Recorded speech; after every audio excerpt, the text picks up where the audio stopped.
Hi, this is Pretty John P. from Carmel College Mala. Welcome back to the part 2 of The End of the Living and the Beginning of Survival by Chief Seattle. The End of Living, as you know that, is a speech which is response to the American government's land treaty to buy the native lands proposed by General Isaac Stevens, the governor of Washington Territory. So let's move on to the second part of the speech. Let's read it together. I do not know. Our ways are different than yours. The sight of your cities pains the eyes of the red man. There is no quiet place in the white man's city. No place to hear the unfurling of leaves. Unfurling means the unfolding of leaves in spring, or the rustle of the insect's wings. The clatter or the loud noise only seems to insult the ears. And what is there to life if a man cannot hear the lonely cry of the whippoorwill?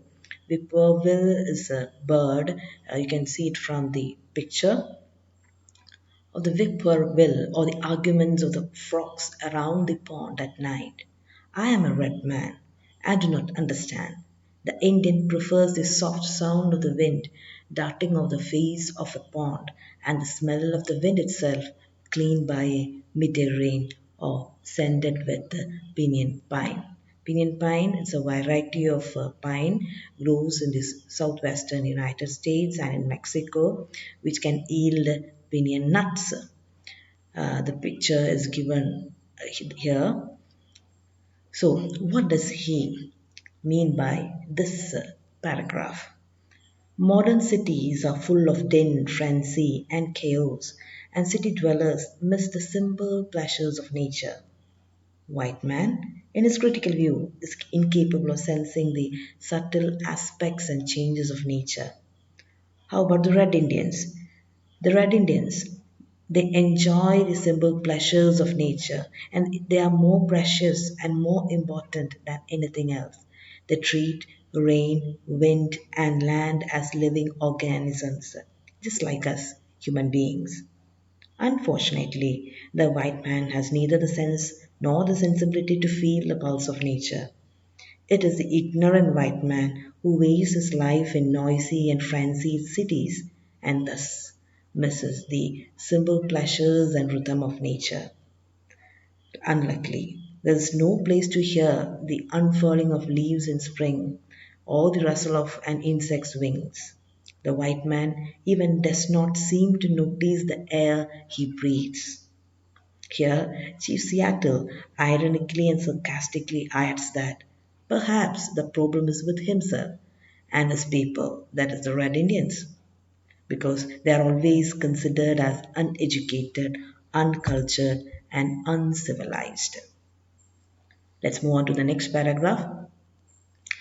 The earth is precious to the red man, for all things share the same breath the beast, the tree, the man, they all share the same breath.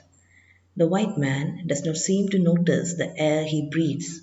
Like a man dying for many days, he is numb to the stench. Stench means foul smell. But if we sell you our land, you must remember that the earth air is precious to us, that the air shares its spirit with all the life it supports. The wind that gave our grandfather his first breath also receives his last sigh. And if we sell you our land, you must keep it apart and sacred as a place where even the white man can go to taste the wind that is sweetened by the meadow's flowers. So we will consider your offer to buy our land. If you decide to accept, I will make one condition. The white man must treat the beasts of this land as his brothers. So in these three small paragraphs, Seattle says, the red Indian prefers the soft sound of the wind and the smell, as we have already seen earlier. The air is precious to the red man, for all things share the same breath, the beast, the tree, the man. Here, the white man does not seem to notice the air he breathes. Like a dying man, he is insensitive to the stench or the foul smell. Seattle tells the agent of the great chief from Washington that he is willing to sell the land, but it is not easy because the white man must remember that the air is precious to the red man, that the air shares its spirit with all the life it supports. The red man is ready to sell his land to the white man on one condition, that it should be kept apart and made sacred as a place where even the white man can go taste the wind that is sweetened by the meadow's flowers. Further, the white man must treat the beasts of his land as his brothers because all things are connected. Moving on to the next paragraph. I am a savage and do not understand any other way. I have seen 1,000 rotting buffaloes on the prairie. Prairie is grasslands in the American in the USA, left by the white man who shot them from a passing train. I am a savage and do not understand how the smoking iron hose can be made more important than the buffalo that we will kill only to stay alive. What is man without the beast? If all the beasts were gone, man would die from a great loneliness of the spirit. For whatever happens to the beast soon happens to man. All things are connected. So, in these two paragraphs, we can see that Seattle has introduced a metaphor, smoking iron hose. Smoking iron hose, as you would see in the picture, is a reference to trains. So, there is a sarcasm in the words of Seattle when he says, I am a savage and do not understand. When Seattle says that he is a savage, he means that the white man is a savage and he does not understand the sacred earth, trees, rivers, sky, and the beasts and birds. There's no quiet place in the white man's cities. If all the beasts were gone, men would become extinct from a great loneliness of spirit, as whatever happens to animals will happen to human beings sooner or later. You must teach your children that the ground beneath their feet is the ashes of our grandfathers, so that they will respect the land. Tell your children that the earth is rich with the lives of our kin. Kin means relatives. Teach your children that we have taught our children that the earth is our mother. Whatever befalls, whatever falls upon the earth befalls the sons of earth. If men spit upon the ground, they spit upon themselves. This we know. The earth does not belong to man, man belongs to the earth. This we know. All things are connected like the blood which unites one family. All things are connected. Even the white man, whose God walks and talks with him as friend to friend, cannot be exempt from the common man destiny. We may be brothers after all, we shall see. One thing we know, which the white man may one day discover, our God is the same God. Here, Seattle emphasized that whatever befalls the earth, or whatever falls on the earth, befalls the sons of the earth. If men spit upon the ground, they spit upon themselves. The earth does not belong to man, man belongs to the earth. All things are connected, like the blood which unites one family. He also emphasized the point that every living and non living on this earth, the air, the sky, the rivers, the lakes, everything are interconnected and interdependent. One cannot exist at the cost of the other. By exploiting the resources of the earth beyond a certain limit, will be detrimental to the survival of the earth and also the future generations.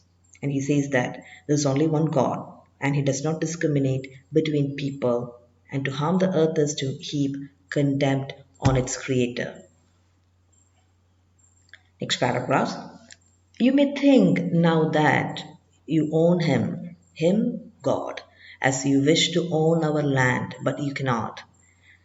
He is the God of man, and his compassion is equal for the red man and the white. The earth is precious to him, and to harm the earth is to heap contempt on its creator. The whites too shall pass, perhaps sooner than all other tribes. Contaminate your bread, and you will one night suffocate in your own waste. But in your own perishing you will shine brightly, fired by the strength of the God who brought you to this land, and for some special purpose give you dominion over this land and over the red man. According to Chief Seattle, both races are different on many grounds. The natives, the Red Indians, hold their ancestors in great esteem or respect. They regard the ashes of their ancestors as sacred. The religion of the native people is based on the values imparted by the ancestors. How about the white people? The religion of whites is completely different from that of the Red Indians. The white people are indifferent to their ancestors and they move away from their graves. The religion of white people is somewhat mechanical and artificial in nature. And he says that it is not felt by the heart. However, the religion of natives is the tradition of their ancestors and their dreams. To the last of the speech, that destiny is a mystery to us, for we do not understand when the buffalo are all slaughtered, the wild horses are tamed, the secret corners of the forest heavy with the scent of many men, and the view of the ripe hills blotted by talking wires. Where is the thicket? Thicket means it is a dense group of trees or bushes. Where is the thicket? Gone. Where's the eagle? Gone. The end of living and the beginning of survival. Here, Seattle says, white or red, human beings are equal in his eyes, in God's eyes. The earth is precious to him, and to harm the earth is to harm contempt on the Creator. The destiny is a mystery to the Native Americans too, but they do realize that the changed environment marks the end of living and the beginning of survival. Seattle here highlights that man's exploitation of nature will lead to the end of living and the beginning of survival because earth is our mother. Whatever befalls the earth befalls the sons of the earth. If men spit upon the ground, they spit upon themselves.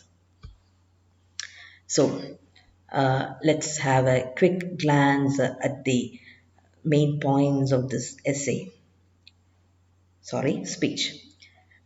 Seattle's speech is regarded as a powerful plea for respect of Native American rights and environmental values.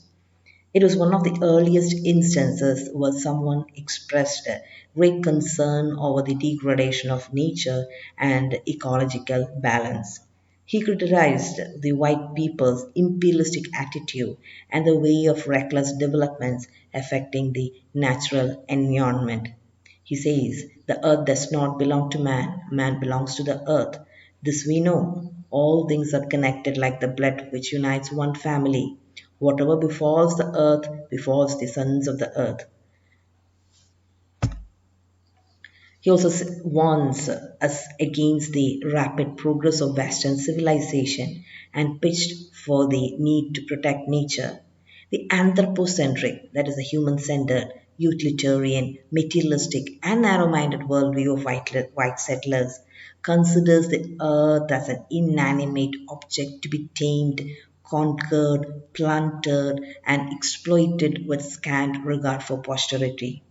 Seattle here strongly advocates the theory of all inclusiveness or the concept of deep ecology. He says, for whatever happens to the beast soon happens to man. All things are connected. All things share the same breath. The beast, the tree, the man, the air shares the same spirit with all the life it supports. So this speech displays Red Indian attachment to their land, clash of civilizations, the difference of cultures and of the whites and the Native Americans, the fading native tribes and the environment concerns of the white man. This is why Chief Seattle's speech is acclaimed with such high esteem. Thank you. This is the end of living and the beginning of survival by Chief Seattle. See you in the next class.